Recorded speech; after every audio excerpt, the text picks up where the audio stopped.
जय शिवराय मित्रांनो, महाराष्ट्र शासन शेतकऱ्यांसाठी महत्त्वाची अशी एक खुशखबर देणार आहे.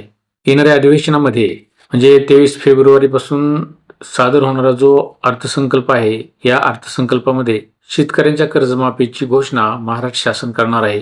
त्याबाबतचे कागदपत्र महाराष्ट्र शासनानं विविध बँकेकडून जमा करण्यास सुरुवात केलेली आहे. त्याचा डाटा शासनाच्या वेगवेगळ्या संस्थांकडून कलेक्ट करण्याचं काम महाराष्ट्र शासनानं युद्धपातळीवर सुरू केलेलं आहे. मित्रांनो, आपल्याला माहिती आहे की यापूर्वी म्हणजे 2008, 2017 आणि 2019 अशा 3 वेळा केंद्र शासनानं, राज्य शासनानं कर्जमाफीची घोषणा केलेली आहे आणि त्यामधून बरेच शेतकरी कर्जमुक्त झालेले आहेत. त्यांचा 7/12 कोरा झालेला आहे. या पद्धतीची कर्जमाफी यावेळेस होईल का? किंवा या कर्जमाफीचं स्वरूप कशा प्रकारचं आहे, याबद्दलची माहिती आज आपण या व्हिडिओच्या माध्यमातून घेणार आहोत. मित्रांनो, चॅनलवर तुम्ही जर नवीन असाल तर चॅनलला सबस्क्राईब करा, व्हिडिओला लाईक करा आणि शेअर करायला विसरू नका. तर मित्रांनो, या वर्षी जी कर्जमाफी आहे ती कशा पद्धतीची कर्जमाफी असणार आहे, ह्या कर्जमाफीचे स्वरूप काय असणार आहे, याबद्दलच्या बऱ्याच गोष्टी प्रसिद्ध झालेल्या आहेत. त्याबाबतचे निकष शासकीय स्तरावर शासनानं तयार केलेले आहेत.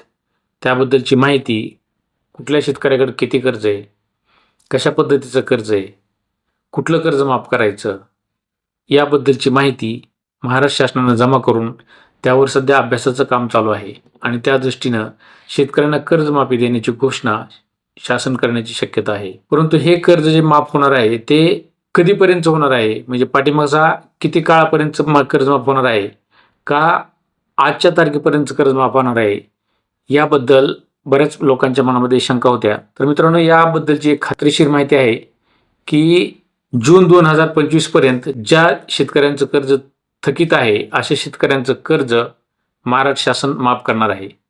त्याचबरोबर बऱ्याच शेतकऱ्यांकडं ट्रॅक्टर घेण्यासाठी घेतलेलं कर्ज असतं, विहीर खोदकामासाठीचं कर्ज असतं, दूध डेअरीसाठी कर्ज असतं, गाई म्हशींसाठी कर्ज असतं.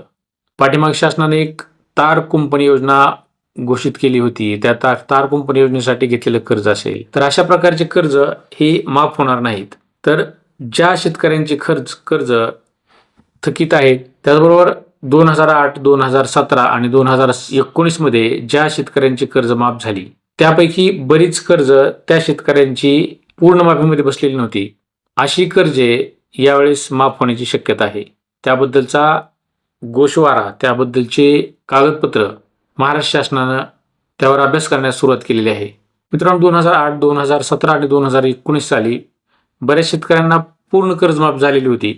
तर काही शेतकऱ्यांना जी कर्जमाफ झालेली होती त्यामध्ये 25,000, 50,000 अशा प्रकारचं अनुदान नियमित कर्ज भरणाऱ्या शेतकऱ्यांना महाराष्ट्र शासनानं दिलेलं होतं. त्या अनुदानामधून त्यांचं शिल्लक राहिलेले जे कर्ज आहे त्या शेतकऱ्यांना या कर्जमाफीचा फायदा मिळालेला होता. 2008, 2017 आणि 2019 अशा शेतकऱ्यांना यावेळी कर्जमाफी मिळणार नाही. त्याचबरोबर जे शेतकरी इन्कम टॅक्स भरतात, जे नोकरदार शेतकरी आहेत, त्याचबरोबर ज्यांचं उत्पन्न हे चांगलं आहे, अशा शेतकऱ्यांची कर्जमाफी यावेळेस होणार नाही. कारण यावेळेस ज्या कर्जमाफीचे निकष आहेत ते अतिशय वेगळे निकष आहेत आणि ही कर्जमाफी होत असताना महाराष्ट्र शासनानं ज्या शेतकऱ्यांनी पीक कर्ज घेतलेलं आहे, त्याचबरोबर ज्या शेतकऱ्यांनी त्यांच्या कर्जाचं पुनर्गठन केलेलं आहे म्हणजे रिन्युअल केलेलं आहे, अशाच शेतकऱ्यांची कर्ज यावेळेस माफ केली जाणार आहेत. त्याबद्दलच्या हालचाली शासन स्तरावर मोठ्या प्रमाणात चालू आहेत. यामध्ये ज्या नॅशनलाइज बँक आहेत त्या नॅशनलाइज बँकेकडून माहिती मागवण्यात आलेली आहे. यामध्ये state bank of India, Punjab national bank, bank of Baroda, bank of India, bank of Maharashtra, Maharashtra ग्रामीण बँक, या बँकेमधील जे शेतकऱ्यांची कर्ज आहेत किंवा जे खातेदार शेतकरी आहेत त्यांच्याबद्दलची पूर्ण माहिती महाराष्ट्र शासनानं त्यांच्या स्तरावर जमा केलेली आहे आणि त्या पद्धतीनं शेतकरी कर्जमाफीची घोषणा करण्यासाठी शासनानं येणाऱ्या 23 फेब्रुवारीपासून जे अर्थसंकल्पीय अधिवेशन सुरू होत आहे, या अधिवेशनामध्ये त्याबद्दलची तरतुदी केलेली आहे. आणि अशी तरतूद केल्यानंतर हे जे कर्ज आहे हे कर्ज येणाऱ्या 30 जून 2026 पर्यंत या कर्जमाफीची घोषणा होणार आहे. त्यामुळं आता थोड्या दिवसामध्येच आपण आपलं जे कर्ज आहे ते कर्ज कशा पद्धतीचं कर्ज आहे, आपण पीक कर्ज घेतलेलं आहे का किंवा कर्ज पुनर्गठन केलेलं आहे याबद्दलची आपल्याला पूर्ण माहिती असायला हवी. त्याबद्दलची माहिती आपल्याला जे ER ऑफिस आहे ते ER ऑफिसकडे मिळेल.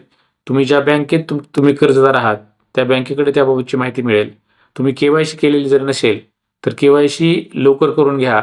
कारण कर्जमाफीची घोषणा लवकर होणार आहे.